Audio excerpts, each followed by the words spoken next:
Hey guys, it's BigTimes again. You know, money has always been this invisible force that kind of controls how we live our lives.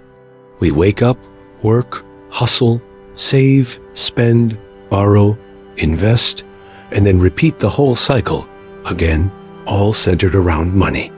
But the crazy part is, most people don't really question what money is or who controls it. For the longest time, we've trusted banks, governments, and big financial institutions to tell us what money is worth and how it should move. But then came this wild idea. What if money could exist outside all that? What if money didn't need a middleman? That's how the story of cryptocurrency, and most famously Bitcoin, kicks off. Picture this. It's 2008, and the world is in financial chaos. Banks have collapsed, economies are shaken, and people's savings vanish overnight. Out of that storm, someone or maybe a group using the mysterious name Satoshi Nakamoto releases a paper that introduces Bitcoin. At the time, nobody really cared. I mean, who was going to trust some internet money created by an anonymous person? But that little white paper, quietly posted online, planted a seed that would grow into one of the biggest financial revolutions of our time. Now, imagine back then, if you told someone that this random internet coin could one day be worth tens of thousands of dollars, they'd probably laugh at you. And honestly, most people did. But here's the thing, Bitcoin wasn't just about value. It was about freedom. It was about creating a system where you and I could send money directly to each other without a bank taking a cut, without delays, without anyone telling us you can't. And that idea, money that is decentralized, open to anyone with the internet, was mind-blowing. As the years passed, Bitcoin slowly started gaining traction. At first, it was this underground thing. Tech geeks, gamers, and a few brave investors were the only ones playing around with it. But then came that famous story some guy bought 2 pizzas for 10,000 Bitcoins. At the time, it was worth around $40. But today, those same Bitcoins would be worth hundreds of millions of dollars.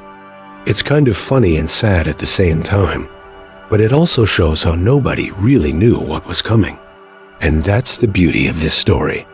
What started as a joke for many turned into something massive. Suddenly, Bitcoin wasn't just internet money anymore, it was an asset. People started calling it digital gold.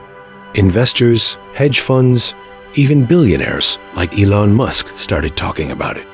It became this global movement, not just about making money, but about changing how money works. But let's be real for a second. Crypto isn't all sunshine and rainbows. Along with the rise of Bitcoin came the rise of scams, rug pulls, and shady schemes. People lost billions of dollars chasing promises of quick riches. You've probably heard of people selling land, cars, or even taking loans just to invest in some coin they heard about, only for it to disappear. That's the other side of this revolution. It's risky, it's unregulated, and if you're not careful, you can lose everything. Still, crypto kept growing. New coins like Ethereum came up, which wasn't just about money, but about building smart contracts, little digital agreements that execute themselves without lawyers or banks. Suddenly, the idea of decentralization moved beyond money. Now we had decentralized apps, decentralized finance, and even NFTs, digital art, that some people sold for millions. It sounds crazy, right? But that's how fast this space evolved. And while all this was happening globally, people in countries like Kenya, Nigeria, and South Africa started noticing something powerful. Here, where traditional banking systems can be limited, crypto gave people an alternative. You could send money across borders in minutes instead of days, without insane fees. For many young Africans, crypto wasn't just a buzzword. It was an opportunity, a chance to be part of something global, to invest, to trade, and to dream beyond the limits of their local economies. But of course, governments weren't too happy about it. Banks weren't too happy about it either. Because think about it, crypto challenges their control. So, in many countries, we started seeing regulations, bans, and warnings. Some governments called it a scam. Others tried to tax it, while some are even creating their own digital currencies to compete.